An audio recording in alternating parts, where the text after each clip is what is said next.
Hello, everybody. How are you doing on this fine Sunday evening? Man, do we have a good show for you tonight. We have our old friend Thomas Rongen joining us, so a lot of fun conversations to be had tonight.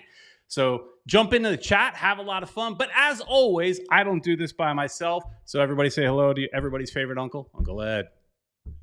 How you doing, Ed? How's it going, boys and girls? Here I am at the Futbol Miami TV Cafe. Once again, Doña Yus Messi's going to pass me the coffee right now. It's the least she could do. There you go, Peter Brown. Oh, she got it on time today, at least. Man. Yeah, you didn't have to wait for it this time. Yeah, there's a couple of people back there that, they're trying to hog up the place. They usually do, Peter Brown, for some reason. This is good coffee, so, cheers. There you go. All right, well, everybody, get in the chat, say hello. We'll throw out some of your questions in the chat if we get around to it. But lots, and as always, the voicemail is open as well. If you want to leave a voicemail, call 786-474-4435. But before we get to Thomas, and we're going to get to him in just a second, we have to say a big thank you to our sponsors, and that starts with Caneswear. Everybody say. Needs to go to Caneswear, buy all your Inter Miami gear and the best prices in town. Stadium's got a great selection, but the Caneswear prices are better. So go to Caneswear and get all your messy merchandise right there, located in Davie, Florida, just south of 595 on University Drive. And if you want to buy a house, Ed, Peter Brown, you got to go to the GOAT of all realtors in South Florida, Mia Rodrigues. She's the one to talk to, buy, sell, whatever you want to do. She's the one to talk to. I think it's MiaRodriguesRealtor.com. Peter, she's also on TV. That's why she's like, she's the GOAT, man, because she's on TV. She's everywhere. So, yeah, check out. Yeah, you can watch her on American Dream. There you go, the American Dream, and she's definitely doing the American Dream. All right, Ed. Well, there's a new movie that just came out, Ed, a new soccer movie, and there's not a lot of soccer movies that come out, and so when one does, you definitely got to go check it out. You got to see it. And I'll tell you this: I was in the theater last weekend. I went to go see The Marvels, and I'm sitting there with my son, and a trailer for this movie, Next Goal Wins, comes up. And you thought it was Magneto. Yes, Magneto is in it. Yes, Michael Fassbender. Okay. But more importantly, I'm sitting there with my son. I thought it was Thomas Rongen, our guest. I know, and that's where I'm going with it. I'm sitting there with with my son watching the trailer, and I lean over to him. I go, this movie's about this coach. I'm friends with him. I know that guy. How many movies can you go to and you go, hey, I know that guy? So it's really, really cool. It's a cool story. We're going to get to all of that and more. So everybody say, please welcome our guest, Thomas Rongen. Hey, Thomas. Our studio audience. Thank you, Peter, Uncle Ed, for having me. The live studio audience loves you. I'd send you a cafecito, but you're in Fort Lauderdale, right? Yeah, that's right, man. Yeah, no, I'm past the cafecitos. I'm on the beer right now. Yeah, it's that time of night. Ed, I mean, it's a little late to be drinking some coffee. You're going to stay up all night and all that kind of stuff. So, a little late. You got to do what you got to do. But oh man, we're so excited to have you, Thomas. I mean, this is great. I mean, this movie is about you, is it? Yes, it is.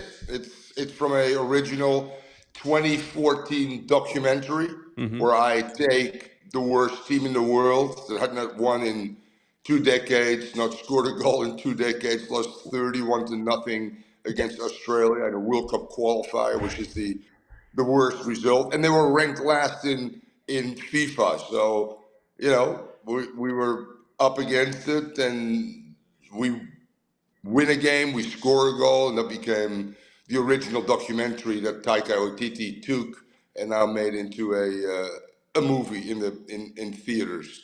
So that's pretty. Michael Fassbender's playing me, so pretty. Yeah, pretty I mean there's a lot there to talk about. I mean, just you mentioning that score alone. I was telling my wife a little bit today, just saying, hey, we're gonna have Thomas on, and telling her a little bit about the story of the movie. And I said, yeah, there was a game that they played. They lost like 30-0 or something like that. And she's like, what? I was like, yeah, it's like an NFL score, you know?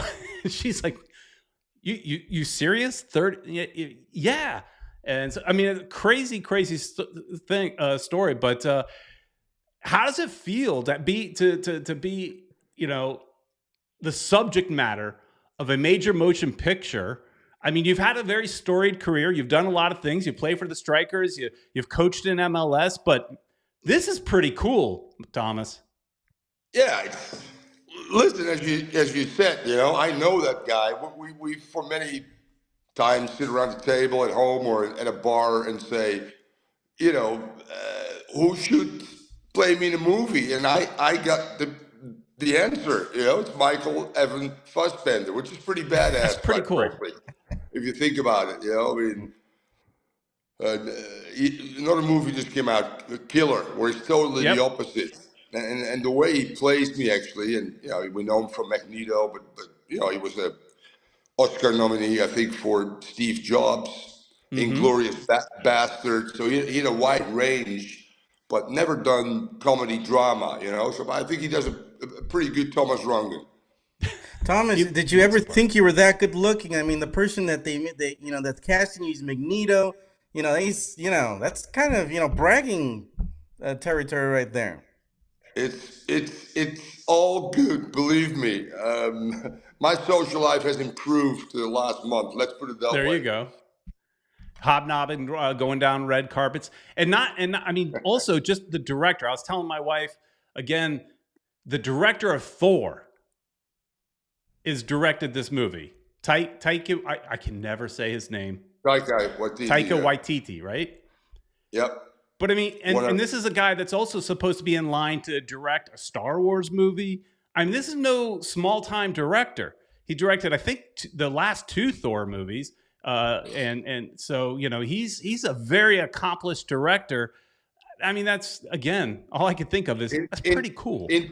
Yeah, interesting you say that, Peter, because that was one of his main themes when he called me in 2018 to introduce himself and to say Michael Fassbender is playing you. But my main objective here is to put my people. He's from New Zealand, from a Maori tribe, so he's indigenous.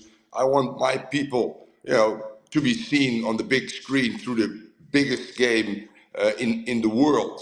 And by the way, his cast was over 50% Samoan ancestry, you know, so really cool the way he took this and said, I want to go back to my Polynesian roots after he's done these big projects, as you said, and won also an Oscar with Jojo Rabbit, where he plays Hitler himself. So he's like a comical Tarantino because he plays in all his movies as well, you know. He's brilliant. He's absolutely brilliant. I heard that before they cast Magneto for your part, there was another actor that was going to do it? Yeah, actually, his best friend is Russell Crowe.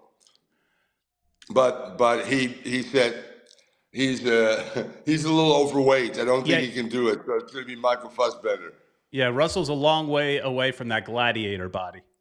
Yeah, and you're on the very thin side, so you know, yeah, for sure. I mean, he's a great actor. He would probably do a great job. But I think Michael Fassbender, especially when they you know did his hair, you know, your blonde kind of hair, it really did transform him. But talk a little bit. I mean, like I said, you've had such a storied career. We kind of just jumped into this without even, you know, you played for the Strikers. You've coached the Tampa Bay Mutiny, Tampa Bay Rowdies, New England Revolution.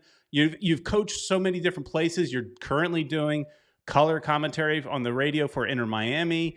But you know, this time that you had with American Samoa, how did that actually come to be? Because at that time, where were you in your career? What were you doing, and why did you decide to go to this island that a lot of us never heard of?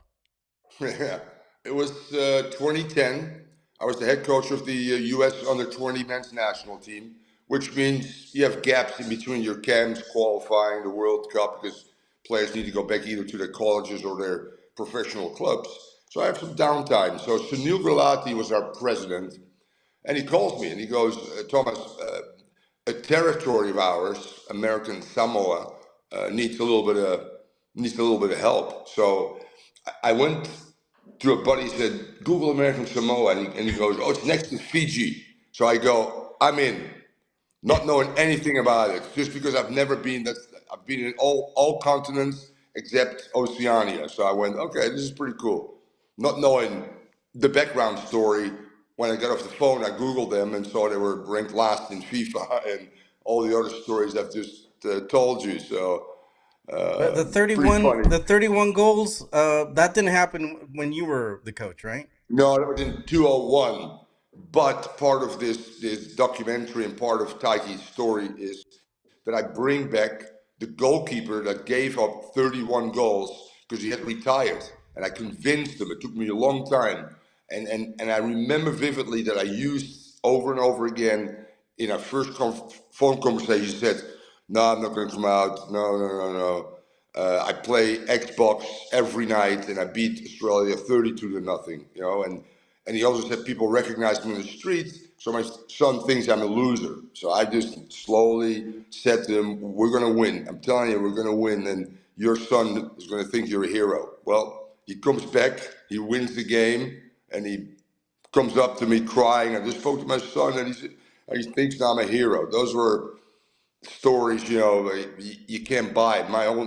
I've become a much better person, more emotional intelligence I'm using now due to that island, what they've taught me. And another great story, it's a little bit lost in the shovel, is the winning goal is scored by a 17-year-old that I literally took out of a high school football game on the island. Rugby and American football are the biggest. And I saw his running back, and the guy won him. And the president goes, he's never played soccer, I don't care. So for 2 weeks, I taught him through balls, how to stay on side, because he had so much juice. And most of those countries play with a higher line, but static, to any through ball with pace. And he scores the winner, 17. And he calls me like 10 years later, and he goes, Coach, I'm in Miami. I'm the starting safety for the Oakland Raiders. I'm playing the Dolphins. I got 2 tickets for you. I mean, how insane is that? Wow. That is awesome. I imagine when you get there, it kind of, well, when I see the trailer, I think of 2 kind of comparisons. It is a little bit like Cool Runnings, maybe. That old Disney movie about the Jamaican bobsled team, a bunch of guys that don't necessarily know the sport, but they're going to try to go to the Olympics. After losing 31-0, you kind of start to think, these guys really don't know the sport that well, potentially. There's a lot of basics you need to teach them. The other movie that comes to mind, and maybe it's accurate, maybe it's not, but there's Bad News Bears, a bunch of, people coming together that don't necessarily probably don't know the basics, but yet are trying to play at an international level. You probably had your work cut out for you. You're really just getting down to the basics of just being a coach. Yeah, which as I said, one of the great things, well, I shouldn't say that. I mean, I wish the NASL would continue, but in '85, when it collapsed, most international players went back to their respective countries. And I stayed here. I taught languages at Berlitz. I coached 8-year-old boys and girls. Then I moved to high school and then to college. And eventually I rolled into MLS and with the U.S. Soccer Federation. So I've been there and done that. I've been on the grassroots level, so I wasn't overwhelmed by it. I'd seen enough tape to know that this would be probably one of the worst teams I would see technically and tactically. Hard in 2.5 weeks to make them a lot better, but we did. I tweaked a few things, but where we made great strides was they thought they were fit, but they weren't. So that's something I really could pass along. And then the most important part for me was team building. How do I turn a team that expects to lose and are losers and just hope it's not more than 20? How can you change that mindset? And the day of the game against Tonga, after my speech, and my wife was with me, I said, I think they believe they can win. And to me, that was such a great victory. And that did happen, in a 50-50 game. So those little things are really, really rewarding. In particular, for a group of amateurs basically that want to do their country, their culture proud. That's why they kept coming back, and that's why these British young filmmakers came to the island before me, because they just wanted to do a human interest documentary. And what brings people back, knowing that they're going to lose by 20 or 30 goals each and every game? And then I arrived and we won a game. They went, "Oh, we got a pretty good documentary here," and that was the one released in 2014. Wow. How did I was gonna tell you, so how much of the film is actually accurate Not on your a life? lot. Not a lot. He took. I confronted him after the Toronto International Film Festival late at night. We both had a few drinks, and I went, "Dude, you turned me into a bad guy." He goes, "Well, first, I had to take the liberty to change a lot of things. Otherwise, people might as well watch the documentary." So he was a little flippant about it. And then he said, in a Hollywood story, I'm not always following the script. He goes, "But we need a villain. So I turned you into a villain." So Michael Fassbender is an alcoholic. He's a sexist against that transgender player. He's anti-religion, and all three are not true. I embrace their culture. I went to church with them. The first hour, I bet you people that don't know me are going to go, "That Thomas Rongen is an asshole," I mean, really. Yeah, I was telling my wife that we have to go see this movie, and she doesn't know you. I think she might have seen you a couple times in passing at maybe some old Strikers games or something like that back in the days when we run into you or something like that.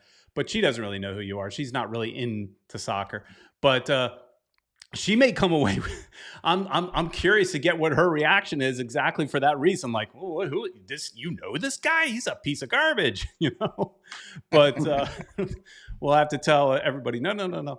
Creative Yeah, it's all liberties. good, but it's still But you still a felt good about it. marvelous feel-good story that I think right now that the world needs anyway. Why not through the world's biggest game to show an underdog story, which we all root for.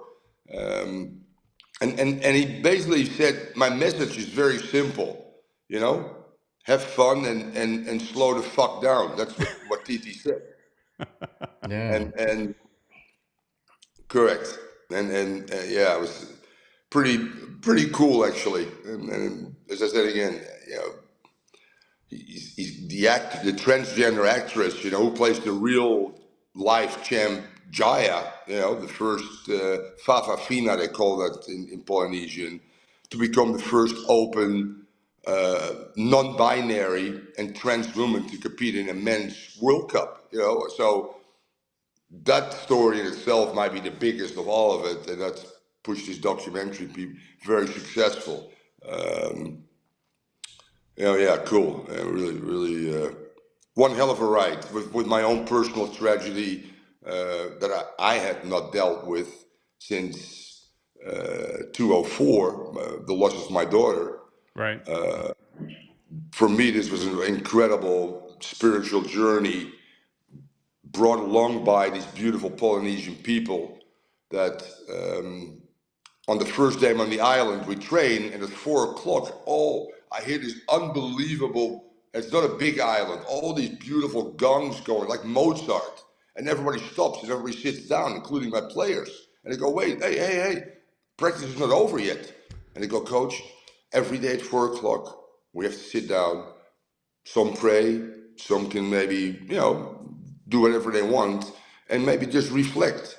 And by the third day, I could feel my heart rate going down, and I embraced that culture. And I probably needed that a little bit.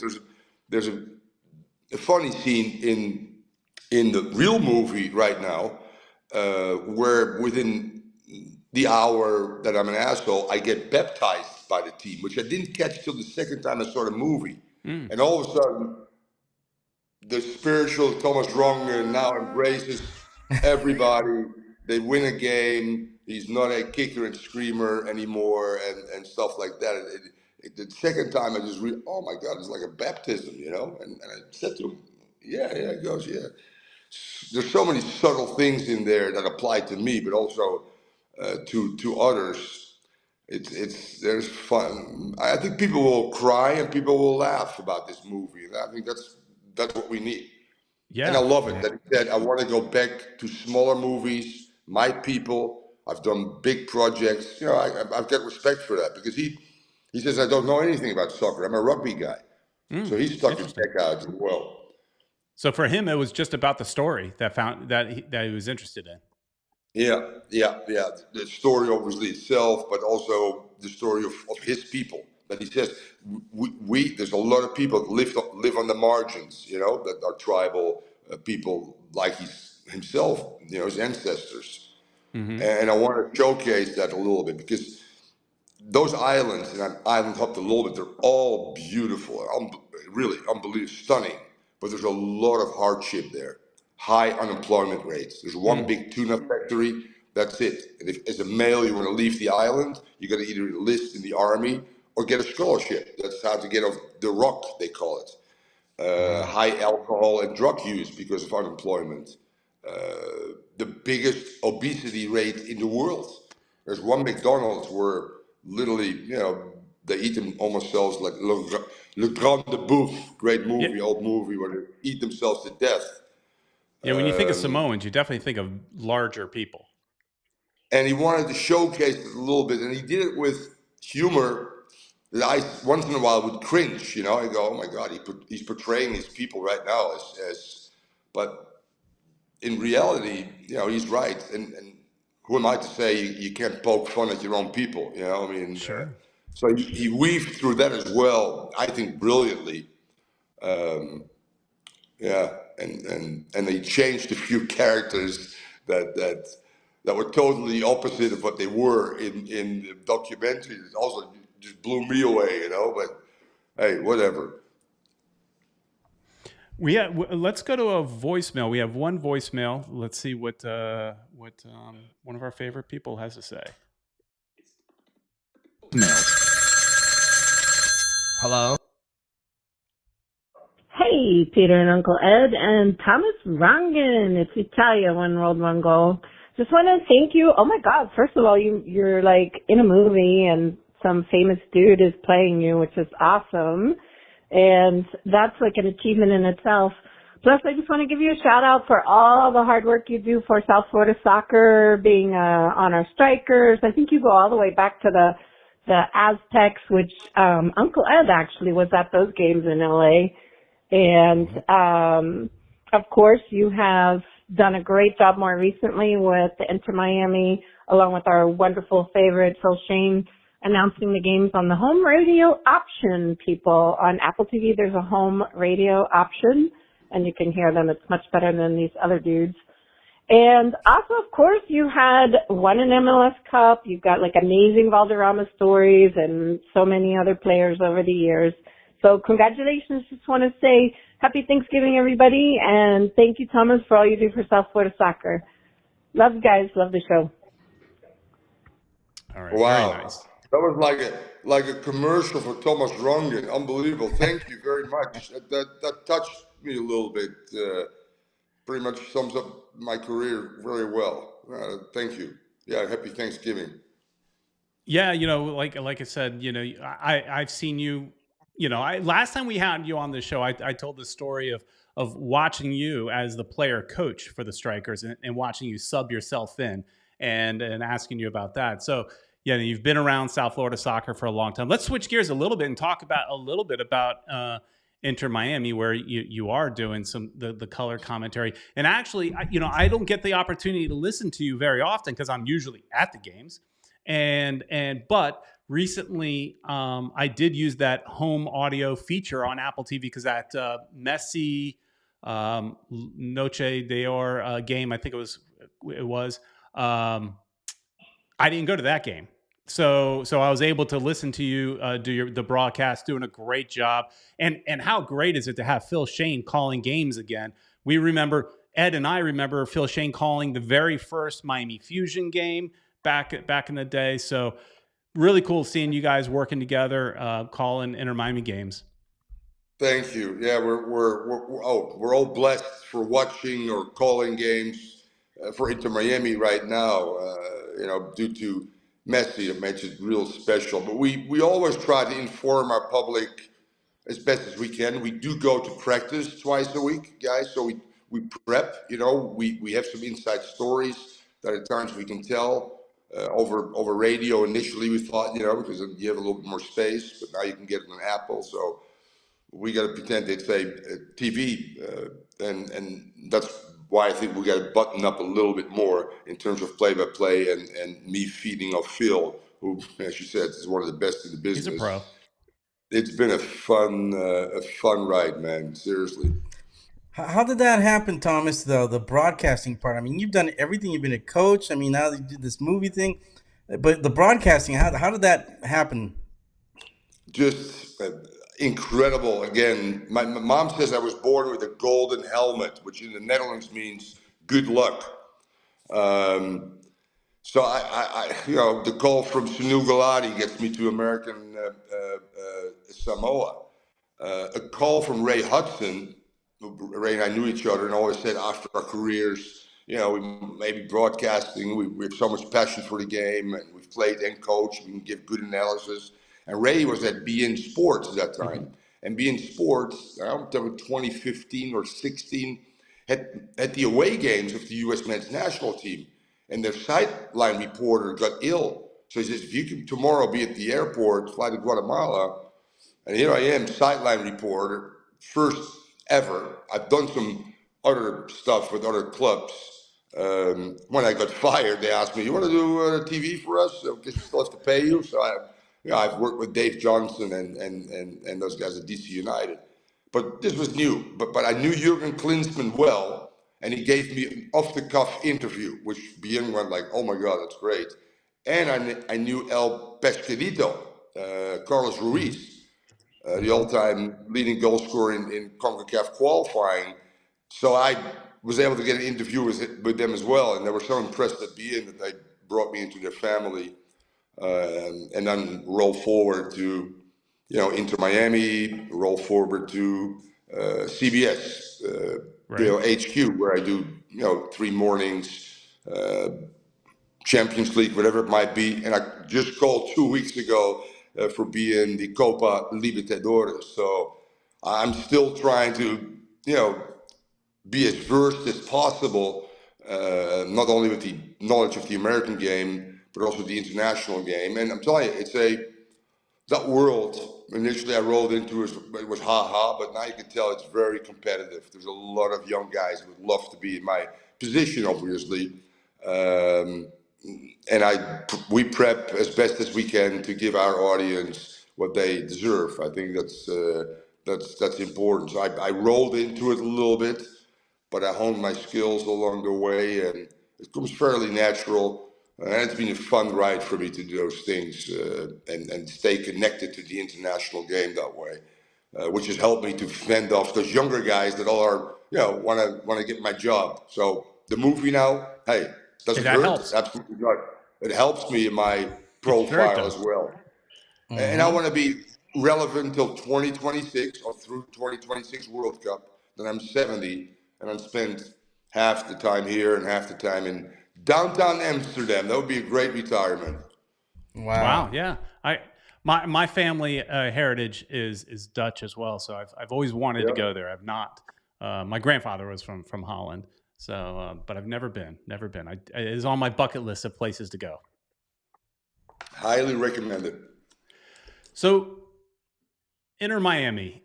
I have a couple of thoughts, but the biggest question I have for you, because you were a coach, you know what you're talking about, right? You're not, that's one reason you're good as an analyst and a sideline reporter and all that. You're not just going to ask silly questions. You know what you're talking about. There's an issue with Inter Miami for seems like forever.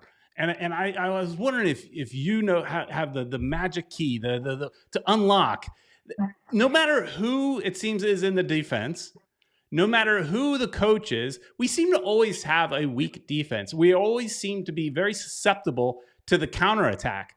So what can Inter Miami do in this offseason specifically, where what do they do to button that up? Because you know, they add I think, oh, it's the midfield because they're letting it go through too easily. But then it's the defenders that are pushing up too much. What do they need to do so that they're not always so susceptible to these counterattacks? Well, yeah, there's a lot of answers to that.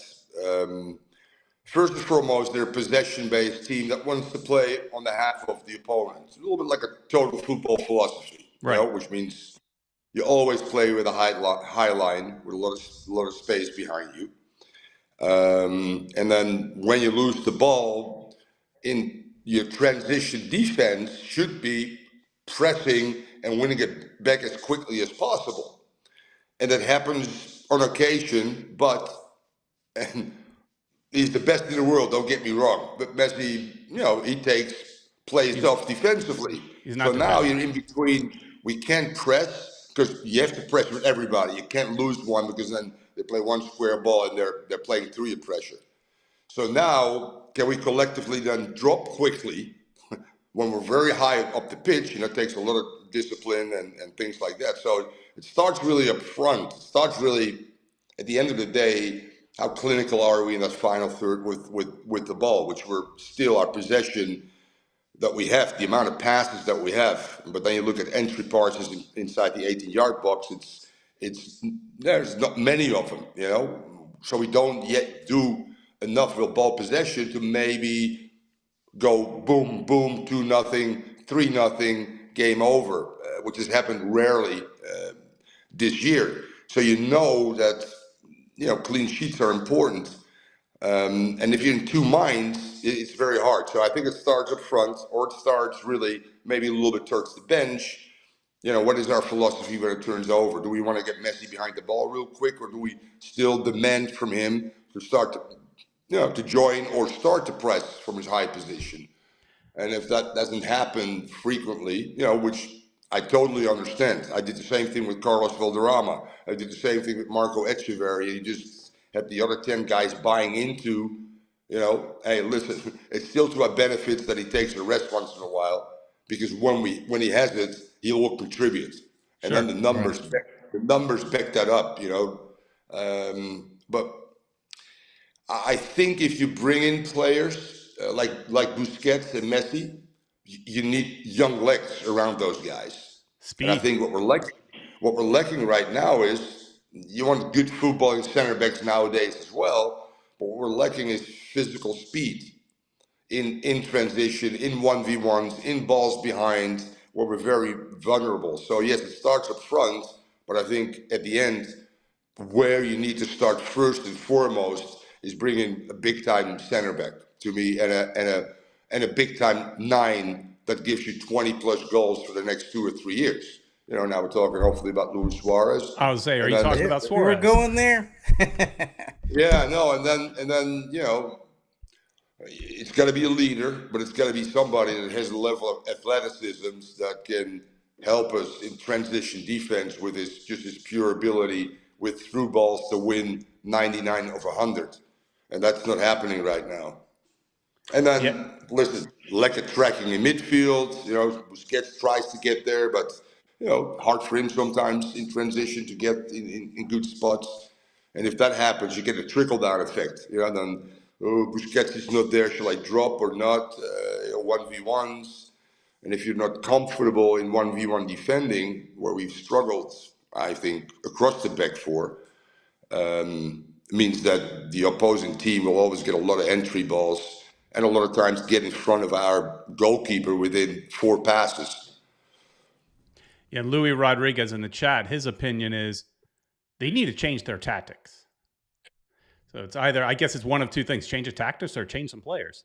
But right, that's no, yeah. He's not going to change his tactics. Right, I don't think so either. You hired Tata Martino because he plays normally a 4-3-3 attacking brand of football, which he did with Barcelona, and so he's a total football mecánica naranja guy. So that's not going to change. What will change is I think he's smart enough, which he proved in Atlanta after his first year, to bring in some pieces to change a little bit, to win the MLS Cup in his second year. So he knows this league and he knows what's required, and clearly think that, Alba, Messi, Busquets, great. They identified the 3 under 22 players, themselves. Mm-hmm. And I'm sure they've identified already 1 or 2 big-time center backs that will fit their style of play. They're not going to become a defensive team. They're not going to play a low block. That's just not going to happen.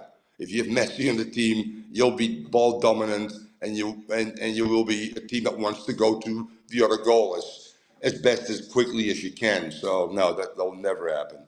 Saying that, I looked at the final of Atlanta when they won it. He played out of a 3-5-2, not a 4-3-3. That's how that system won him the MLS Cup. So that means, which he's done this year too. We played 4, we played 3.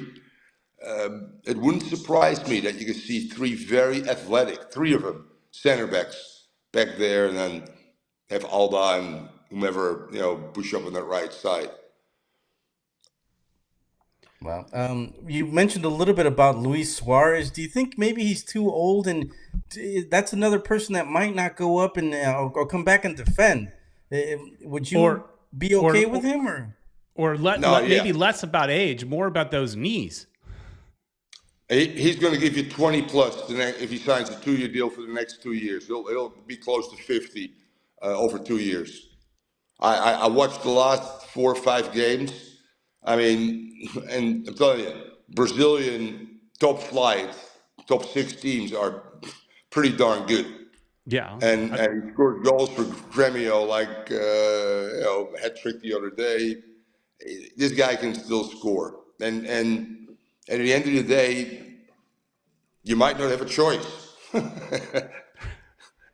If Leo and Louis want to play their last year together, which they sounds like they said do, we want to do, then and I'm all for it. Believe me. As I said again, the way we end up so easily in the opponent's final third, we just need a fucking poacher, a guy in the 18-yard box that just needs a half a yard. Thanks for coming. It still gives you a level of physicality.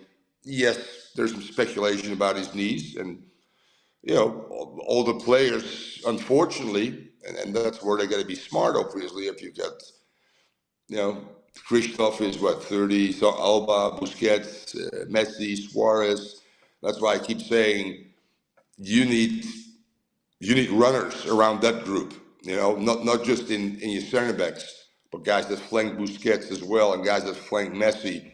They got to be able to have fresh legs, which then lends you to believe that's where younger players will come in. So we'll be interested to see what changes they make for this team based on obviously their observation towards the end of the year, and based on that they'll make the prudent decisions. The Suarez one might have been done already before this current coaching staff arrived. Yeah, in the chat, Richard Greenberg changing the topic a little bit, but is asking what your thoughts are on the quality of play in MLS today, especially compared to what you've seen throughout year 1 till now. Well, yeah, it's changed a lot. Yeah, it changed a lot, but the modern game continues to evolve as well, particularly on the athletic side, unfortunately. So you had in the early years some really good footballing teams, and the whole philosophy in the early years was, although very quickly when the first coach got fired in his first year, that changed. But guys, we don't care. 5-4, we're not going to fire you right now. Let's play open football. We need crowds, we need to entertain, blah, blah, all that stuff. We're all sitting in a room with the owners trying to figure out, what's best in his first year to go forward. So, yeah, fast forward to here, you got 4 or 5 really significant, maybe one before Pele, but Pele put soccer initially on the map. Then we get the 94 World Cup, and 2 years later, which was a mandate by FIFA, we have the start of MLS. Huge.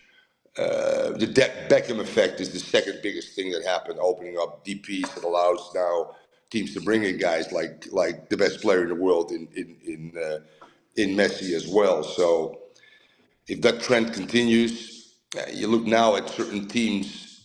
And back then, Carlos Valderrama still plays for the Colombian national team, for instance. But we get now younger players like Almeida, in Atlanta, that was part of the World Cup team for Argentina, and plays his trade in MLS. You got the current Ballon d'Or winner playing his trade in MLS. So we've come a long way, I think, and we see a great influx now of all the veteran players with bigger names that can still produce, but also this glutton of young South American players sprinkled across most teams as well. And then you look at the development of your homegrown players, and case in point, Inter Miami here, with at the end maybe 3 potential guys that were starters for our team, be it Noah Allen, be it Benja, be it we're missing Ruiz and exactly. Ruiz. Those were the 3 prominent guys. But there was a moment where I think 6 academy guys were on the field during this year due to unfortunately injuries. But that's life. That's how young players sometimes get a chance. And thank God maybe it happened, because now you get a Gregory back healthy, you get a Mota back healthy, and you can add 2 or 3 young players to that list that, if there weren't any injuries, might never gotten any playing time, and Tata Martino would probably not have taken him to his team. So we've gotten deeper from a talent pool wise due to our great homegrown players. You sprinkle in the Facundo Farias, Toto Avilas, only 19. He's going to be. That's to be the center back. They need 2 more like him, because he's the most athletic out of all of them. He can give you goals and set pieces. They're going to look for that kind of profile player, probably a little bit older. You don't want to play with 2 or 3 guys, 21 or younger. Well, interesting to see how he now fills in what he considers to be still 1 or 2 positions where we really need to get better, and where do I need to get depth if we get injuries, and then you're looking at potentially 1 or 2 journeymen in the league, which he did with Julian Gressler. Julian Gressler he picked up in an expansion draft, and Julian Gressler starts for him in the year they won the MLS Cup. So you might see 1 or 2 guys like that, which is also cap related. Let's be real honest, they got to make sure that they stay somewhat in compliance with that. So then those players become great, that make $180 or $220 against your roster, and could probably help you in many games.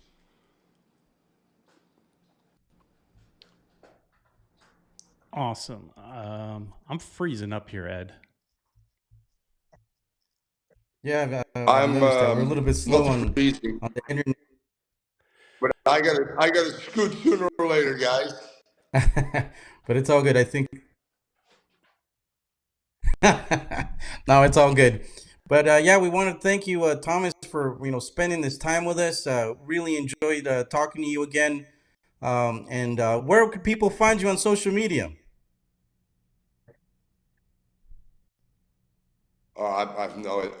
I'm so bad at that stuff. I don't even know what my handle is. I have no idea.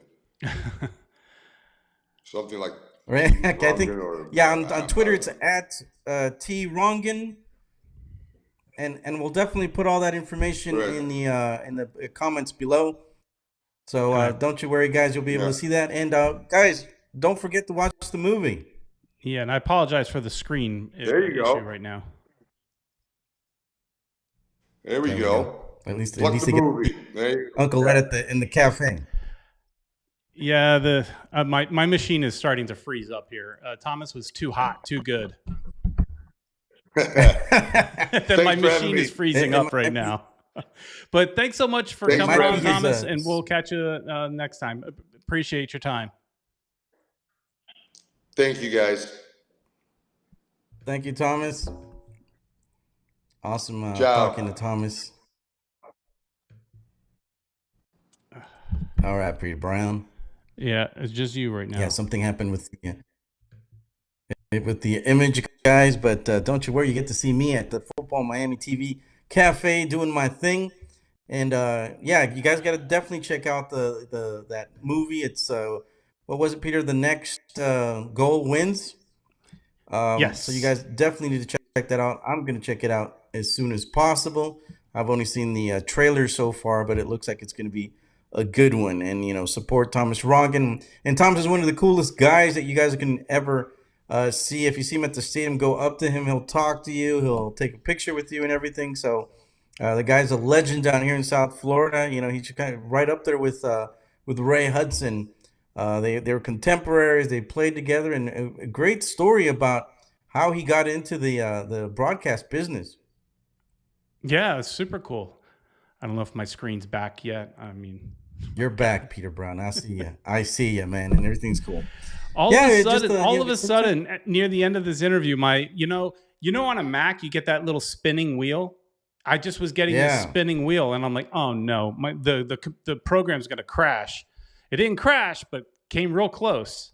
It was close, but here we are, guys. You get to see our ugly mugs again. Yeah, man.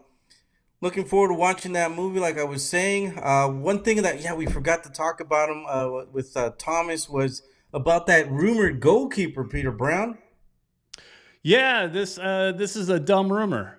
What, David De Gea? Is that how you say his last name? Yeah, something like that. It is a dumb rumor. Why would we go and get a European expensive goalkeeper when we have Drake Callender?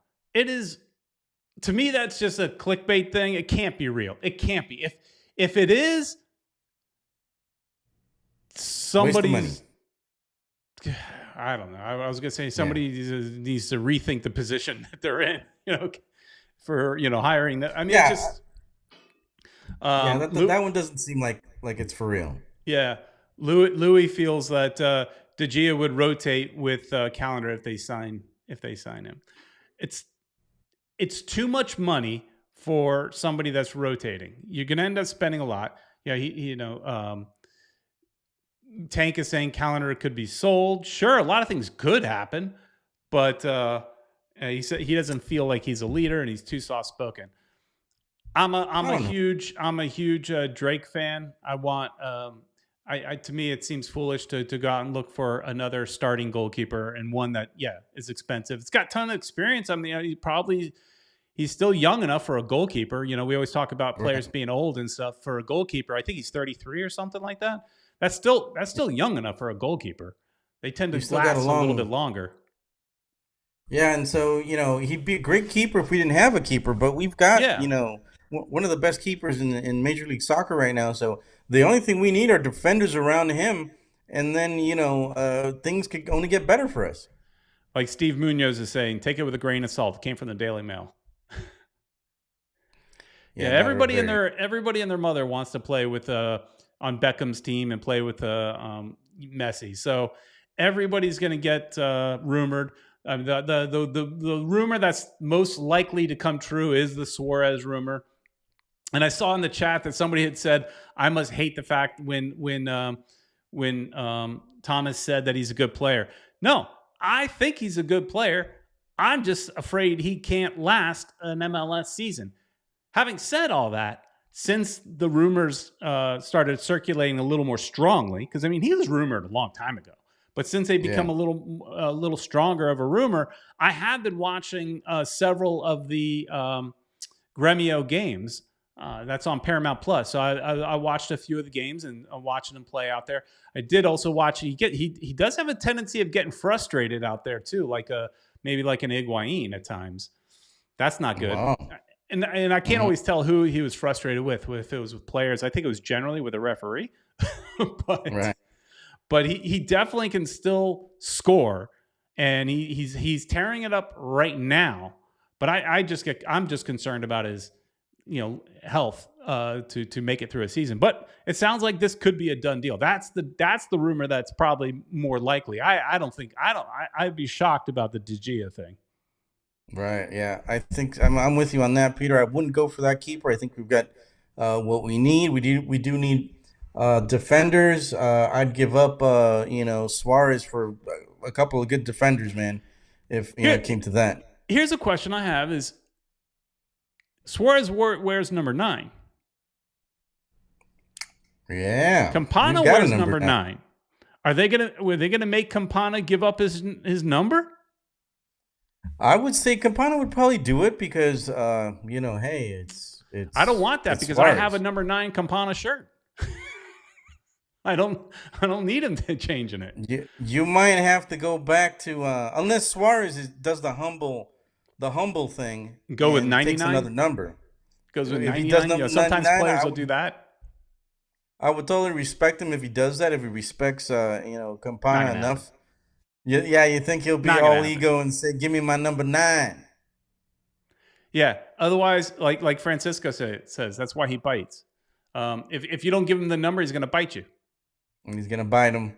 Yeah. Well, he stopped biting. I think he's been through therapy and stuff like that. So I think the bites are behind him now. Let's hope they are.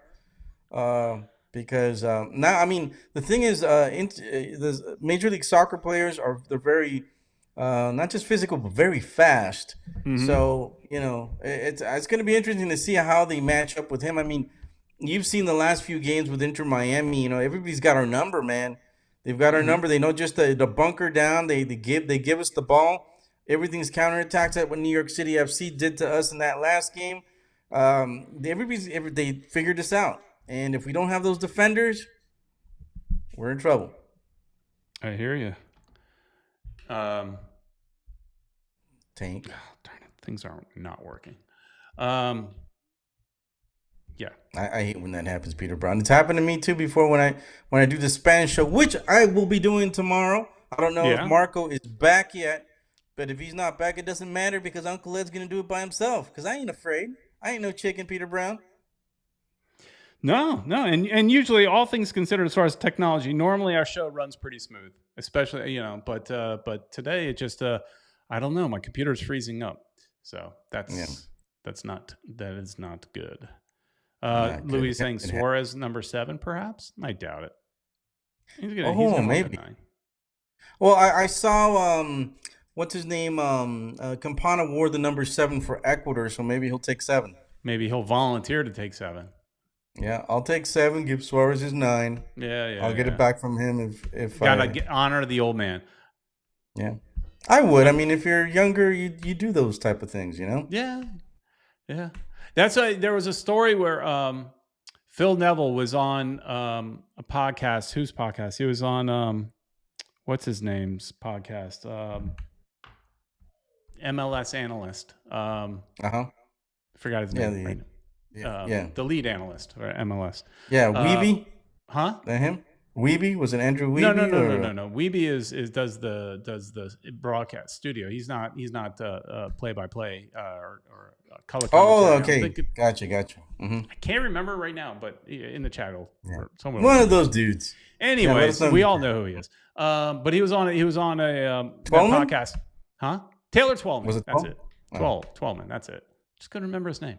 And Neville was telling a story about, when the three big players came in, that Jordi Alba wanted his number. I think it was Alba that wanted Harvey's number.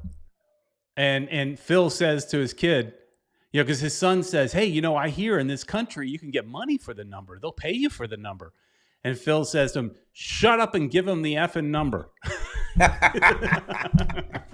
He's like, "You will give him the number. You won't ask for a damn thing, and you'll be happy to give him the number. You pay the respect to the man." And it was just kind of funny. That'd be cool. I mean, I would respect Suarez a lot if he doesn't take the 9. If he just wears a 99, I think that would be kind of cool. But yeah, I think he's got too much ego. I think he's gonna. And Campana, I think, will be humble enough to give it up. If the 7's available, he'll take the 7 probably. What other show is going to sit there and spend 10 minutes talking about numbers? Well, it's a very important thing, Peter Brown. Just us. Well, anyways, I think we should probably start wrapping it up, Ed. I'm holding the show together with duct tape right now. Gotcha. Well, we're good. But tomorrow we've got the Spanish show. Lots to talk about there. Or actually, there's not a lot to talk about, but you'll find something. It's the slow season. To talk about.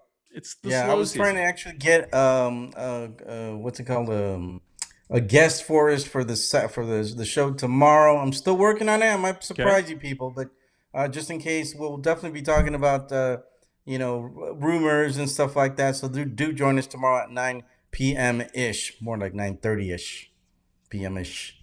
Yeah. So One World, One Goal saying Ed is great solo. Oh shucks, thanks. One World, One Goal. She's the best. Yeah. All right. Well, and also, yeah, like we were mentioning before, make sure you go out and support the Thomas Rongen movie. Next Goal Wins. It looks like a fun movie. It reminds me a lot from the trailer of Cool Runnings. Like kind of